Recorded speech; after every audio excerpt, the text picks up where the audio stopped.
All right, let's get started with creating our app through Swift Playgrounds.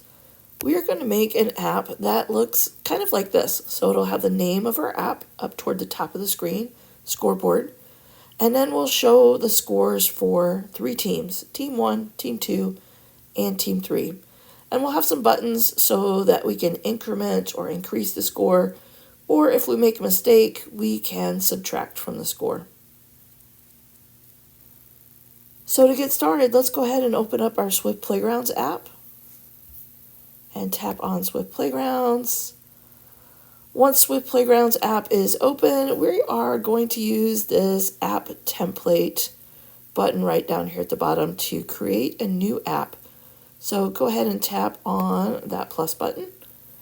That is going to generate a new app file for us. It is going to call it just my app, and if you have more than one of these, like I do, then I will add copy and a number to the end of it. We'll change that in a minute. It's also going to give your app a random accent color, so mine is blue right now, and it will assign a random placeholder icon for your app. Right now I have a calendar there. I could change that to something else, and we'll take a look here in a minute how to do that. First thing that we need to do is change our app's name. So tap and hold on your app, and this little pop-up menu will show up. Then we're going to tap here where it says rename, and now we'll type over my app, copy 13 for me, and we'll name this. Let's call it something like, I don't know, maybe Scoreboard or Scoreboard app. And then go ahead and hit return. You'll notice that updates the app's name here in our app library in Swift Playgrounds. All right, next, go ahead and tap on your app to open that up. And we've got a second place that we need to rename our app as well. So we already renamed it out in the app library. Now up in the top left corner, we're going to tap on that sidebar icon to open our sidebar. And we'll tap where it says My App Settings. And here's the second place where we'll need to change the name of our app. So tap over on this pop-up menu where it says Name and change the name of this app from My App. Just go ahead and delete that. And again, call it the same thing that you named it in the library. So Scoreboard app. Then tap on Done. Next, you can change the randomly assigned accent color.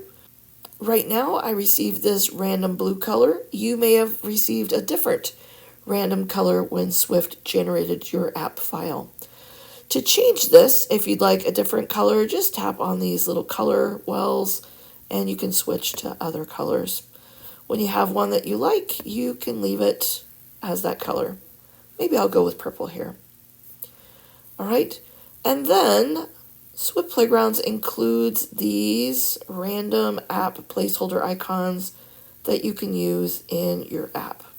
Now, if you're going to upload your app later to the App Store, then you'll need to upload an actual custom app icon. But for today, let's go ahead and just stick with one of these placeholder icons. So I'm going to find something here that makes me think of Scoreboard a little bit more than the calendar. Maybe a pencil is a good one. There's also some paper that you might want to go with, or anything else that appeals to you. This little star one is kind of cool as well. I think I'm going to go with the pencil though. So I'm just going to tap that and it is going to change my app placeholder icon to the pencil. Now I can go ahead and tap the X up in the top right corner to close up that menu. And I can also close the sidebar over here to give myself some extra space to be able to type my code. Okay, next, let's get started coding our app. So we can see the 13 lines of code that we automatically get anytime that we open a new app file in Swift Playgrounds. We're going to keep some of this and we will delete some of it. I can tap on the app preview icon up in the top right corner of the screen to see the screen for my app, to see what this code is actually doing. Right now it is creating this view on the screen that has a little globe icon and then the words hello world. All right, I don't think that we need that for our scoreboard app, so let's change a few things up in our code. I'm going to go ahead and close the app preview just to give myself a little bit more space here on the screen so that you can see what I'm typing a little bit better. All right, we are going to keep line number 1 that says import Swift UI. That is going to bring in all of the Swift UI frameworks behind the scenes for our code so that as we type, it will recognize different keywords that we may want to have in our app. We're also going to keep line number 3. We are going to create this struct, this content view, which will create this view on our screen, what we can see on the screen. We are also going to keep line number 4. We've got our first variable here called body, and that is going to be, again, a view that we are able to see on our screen. Swift calls everything that you can see on the screen a view. So that's why we've got a couple different views here. All right, and then also line 5, if you remember from the picture, our scoreboard app looks kind of vertical with the team names lined up vertically. So we will keep line 5, which will create a V stack for us, which is a vertical stack. And then let's delete lines 6 through 8, which are creating that little globe icon, making it a large size, and making it match our accent color, which for me was blue. All right, so I'm going to delete those lines of code, and I'm just going to leave line 6 blank for a minute.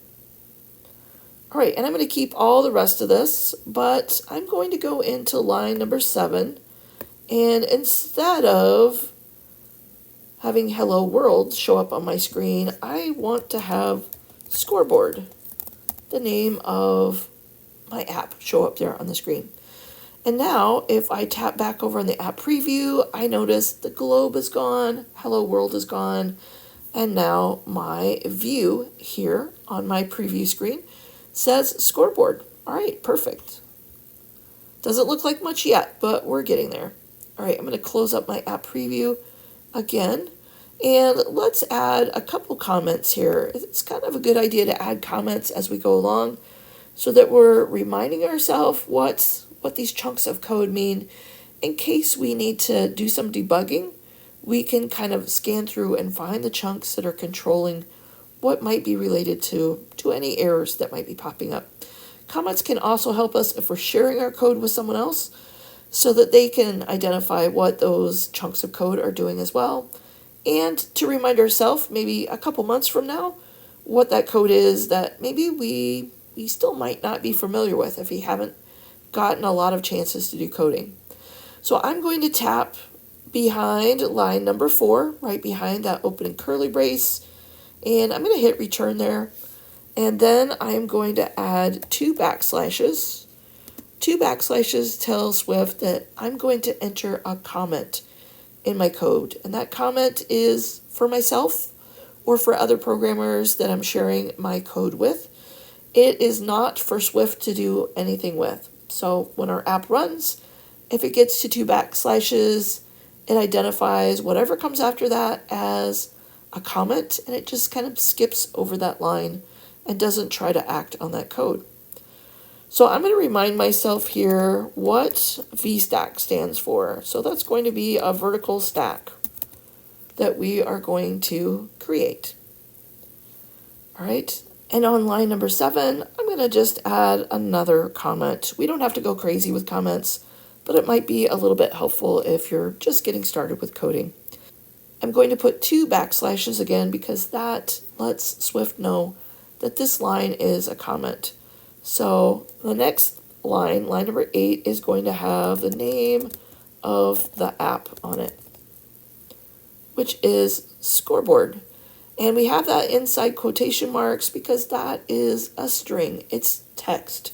So we need to have that inside of quotation marks for Swift to know what to do with that. Okay, let's tap behind line number 8. And let's modify or format our text a little bit. You saw over here on the app preview that it looks kind of plain right now and pretty small on the screen. So let's make that bigger. I'm going to tap at the end of line number 8 and hit return. And I'm going to put 2 backslashes in, and my comment is going to be modifiers to format app name. And then I'll hit return.